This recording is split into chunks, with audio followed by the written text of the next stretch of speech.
Greta here. Today's practice is all about the knees. The reason why is I was having this chat with a friend a few days ago, and then he was telling me about his knees and they were complaining. And I thought, if he has it, then I'm sure that a lot of us would be experiencing the same situation. So as you can see, these are the knees, relatively small compared to the rest of the body. And they are really close to the ground. So you can imagine how much weight they have to carry. Whatever's up above the knees, and they are in charge. So since they're so small, if you just use these guys to support the entire body weight, then they will complain. What we are going to do today is we are going to wake up the surrounding muscles like the calf, the thighs, top and the back, front and back, the glutes, the lower abs. It actually does help if you know how to use your ab power properly to support the upper body. And also we will be working on the mobility of the hips, because if the hips are not very mobile, either they're stuck in a certain position or range of mobility that's very limited, again the knees are going to take in way too much load. Okay, so today we need a wall. If no wall, the back of the door.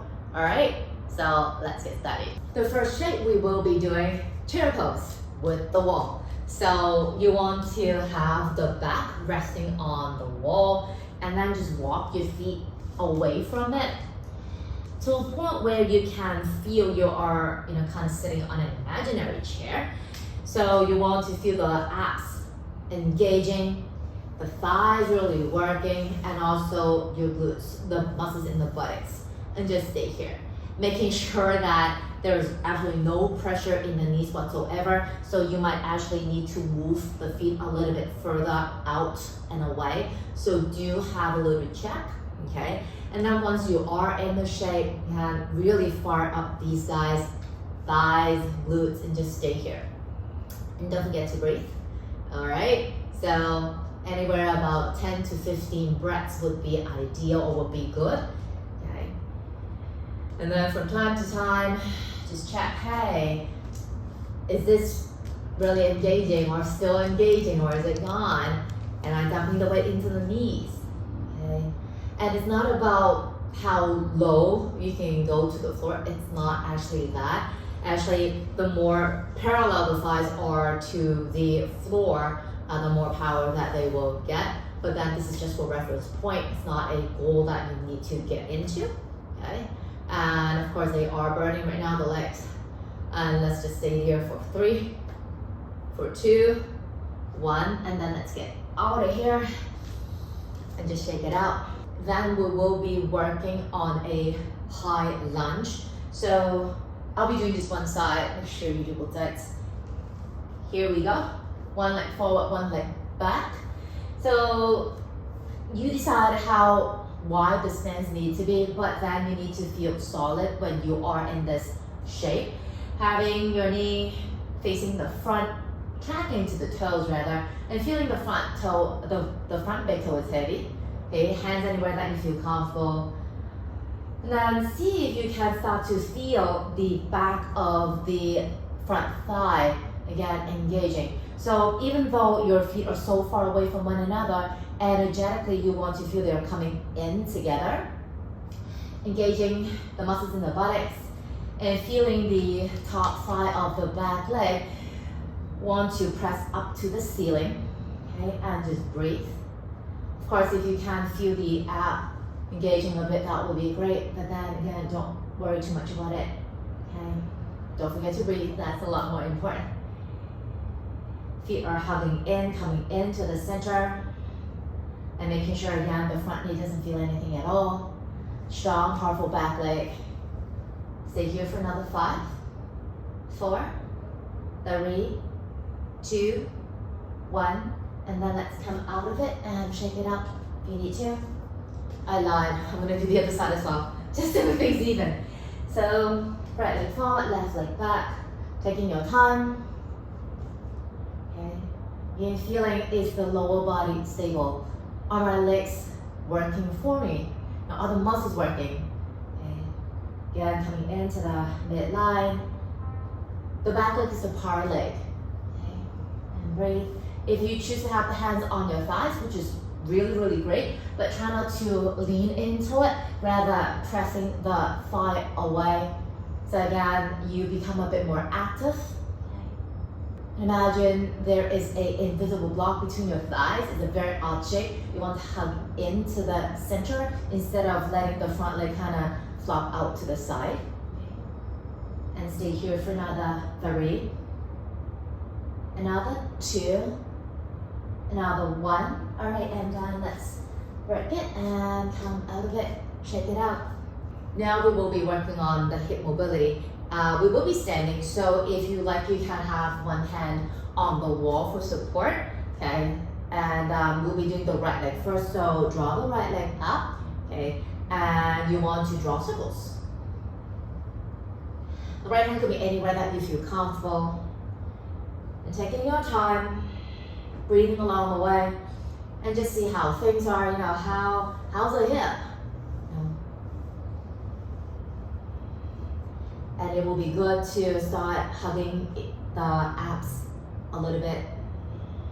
And then reversing that movement. And doing it on standing requires you to use the muscles a little bit more than seated. So again, more applicable to the everyday situation. Okay. And then release it, shake it out. That's actually very tiring. And do the other side as well. Okay. And make sure that when you're using the wall as a support, you don't want to lean into it. Okay, it's just there for you to keep the balance so you don't fall. Breathing.